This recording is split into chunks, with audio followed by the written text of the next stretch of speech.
Uric acid high हो जाने की वजह से जो जोड़ों में दर्द होता है, जो गाउट का अटैक होता है, उसमें दवाई के साथ-साथ और कौन-सी चीज़ें आपने घर में करनी होती हैं, उसके बारे में इस वीडियो में बात करते हैं। वीडियो को अंत तक देखिएगा। अगर आपने अभी तक मेरा चैनल अकाउंट फॉलो नहीं किया तो बराए मेहरबानी फॉलो कर लीजिए ताकि आपको ऐसी सेहत से मुताल्लिक बातें मिलती रहें।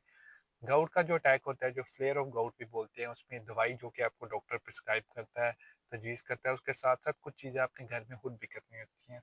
उसके अंदर सबसे पहले आ जाता है कि आपने अपना जो पाँव का जो बड़ा अंगूठा है या जो जोड़ अफेक्टेड है उसको बाकी जो जिस्म है उससे ऊपर करना है, तो एलिवेशन जो है वो बहुत ज़्यादा ज़रूरी है। दूसरे नंबर के ऊपर आ जाता है कि आपने बर्फ़ से टकोर करनी है जहाँ पे आपको दर्द हो रही है। इसका आसान सा तरीकाकार क्या है, आपने जो मटर है उनको फ्रिज में थोड़ी देर के लिए रख देना है, जब वो बर्फ़ बन जाए तो उनको तौलिए के अंदर यानी टॉवल के अंदर लपेट के 20 मिनट के लिए अपने अफेक्टेड जोड़ के ऊपर जो है मुतासरा जोड़ के ऊपर उससे टकोर करनी है।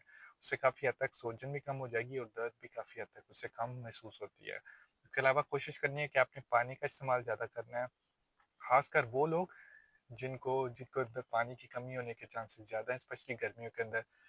अलबत्ता वो लोग जिनको कोई पहले से दिल का मसला है, गुर्दों का या जिगर का मसला है और उनको डॉक्टर ने पानी की रिस्ट्रिक्शन यानी वाटर रिस्ट्रिक्शन पे रखा हुआ है, तो उनको ज़रा एहतियात करनी चाहिए पानी पीते हुए अपनी डॉक्टर के मशवरे के मुताबिक। उसके अलावा आ जाती है कि आपने अपना जो मुतासरा जोड़ है, उसके ऊपर कोशिश करना है कि उसको कवर नहीं करना। अगर आप रात को सो रहे हैं, तो उसके ऊपर कोई लिहाफ वगैरह या खेस वगैरह या कोई चादर वगैरह ना लें, क्योंकि बहुत ज़्यादा एक्सट्रीम सेंसिटिव स्किन होती है, तो उससे दर्द ज़्यादा होती है। उम्मीद है ये सारी चीज़ें करने से आपका जो गाउट का फ्लेयर है, उसमें जो दर्द है दवाई के साथ-साथ इन चीज़ों करने से काफ़ी हद तक कम हो जाएगी। गाउट एक ऐसी बीमारी है जिसका कंट्रोल करना बहुत ज़्यादा ज़रूरी है और अगर ये बार-बार इसका अटैक हो रहा है तो आपका डॉक्टर जो है वो आपको इसके लिए एक ऐसी दवाई भी दे सकता है जो कि आपने रोज़ाना रूटीन में लेनी होती है ताकि आपको बार-बार ये गाउट का अटैक ना हो।